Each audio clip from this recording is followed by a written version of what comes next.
Bonjour à toutes et à tous, ravi de vous retrouver sur 8 Mont Blanc. Nous sommes le lundi 22 janvier 2024, il est 18 h, vous le savez, c'est l'heure du journal de la rédaction. Voici les titres.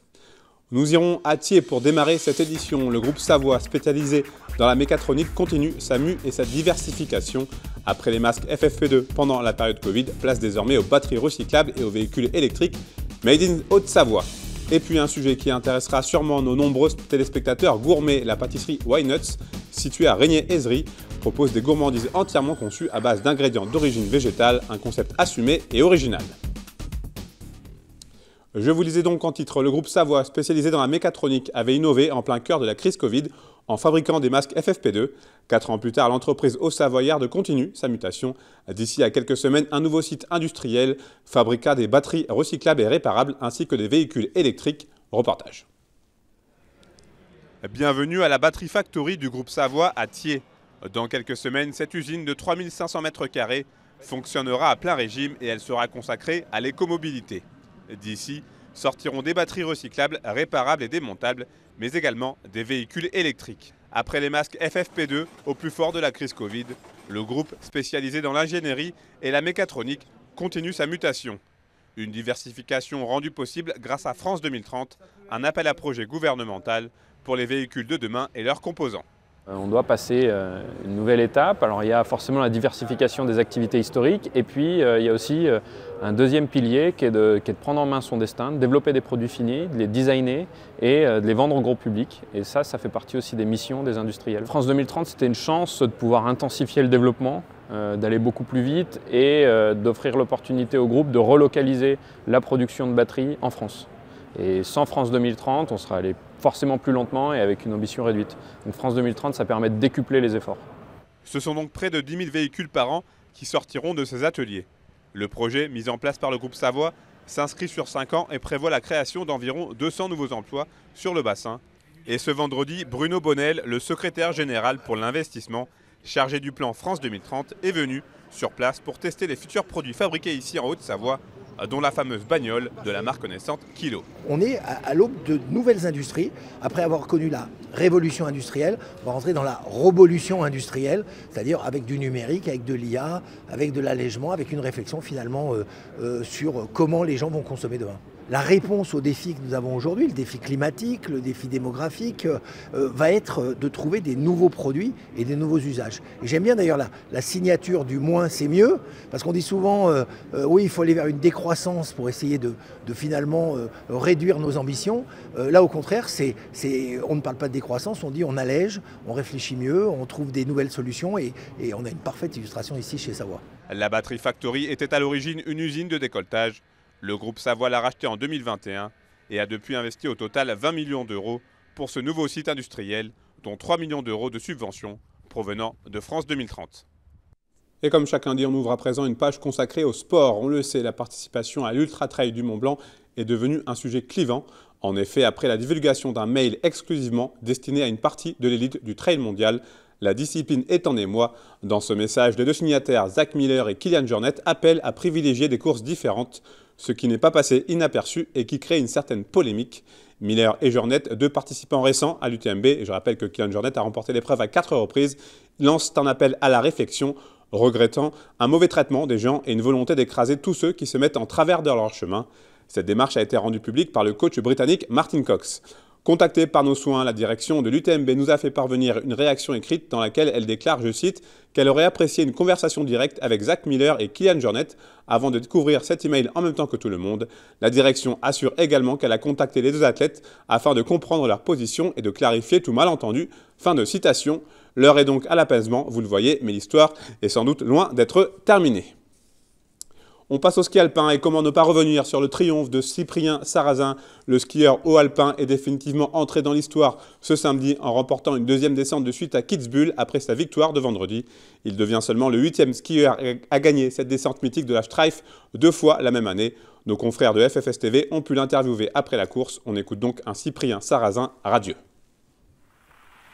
Comme si j'avais un temps d'avance, que je voyais tout avant, que j'ai pas besoin de réfléchir, j'ai pas besoin de me dire il faut que tu fasses ça, je sais quoi faire. C'est hyper simple quoi. Mes journées elles se passent, elles s'enchaînent et c'est juste trop bon quoi. C'est vraiment une sensation particulière, je n'arrive pas à la décrire, mais c'est à peu près ça. Ouais. Je continue de me faire plaisir, je veux continuer dans ce flow-là et on verra bien ce que ça dit. C'est sûr que à 6 points du petit globe, on peut y penser, mais comme je dis tous les jours, je ne me mets pas de limite, mais ce n'est pas non plus un objectif primordial.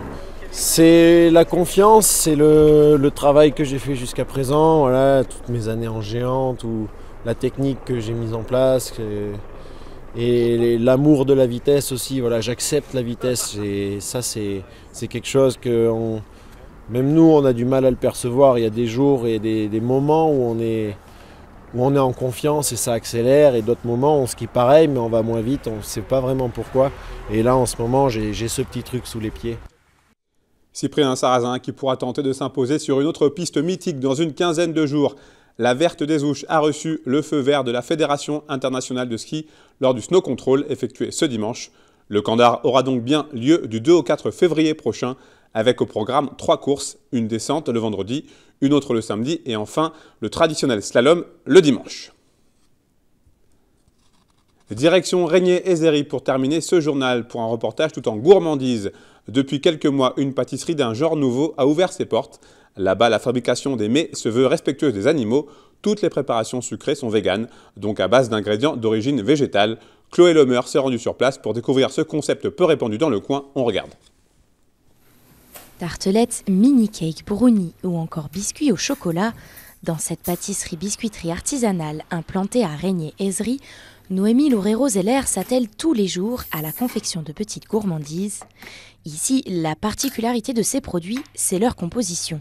Aucun ingrédient d'origine animale n'est utilisé dans ces recettes, une démarche végane que la pâtissière justifie par son envie de proposer une offre culinaire peu présente dans le secteur. Je suis moi-même végane et je ne trouvais pas d'offre dans le secteur. Je suis très gourmande et j'étais toujours frustrée au restaurant ou quand je sortais boire un verre. Et j'ai constaté autour de moi qu'il y avait énormément de plus en plus d'enfants et d'adultes aussi d'ailleurs intolérants au lactose ou aux protéines de lait de vache. Donc je me suis dit il y a vraiment une clientèle pour ça et en plus dans le secteur, il n'y avait pas d'offre du tout, donc pas de concurrence. Lait d'amande, d'avoine, de soja, huile de coco ou bien margarine, dans ses créations, la jeune femme utilise uniquement des matières premières végétales, comme pour cette galette des rois préparée ce matin-là, sans beurre ni œuf. Pour autant, le côté gourmand est bien au rendez-vous dans sa cuisine et n'empêche pas un peu de légèreté à la dégustation. Le fait de moins sucrer, je pense que le goût des aliments, le vrai goût des aliments ressort mieux.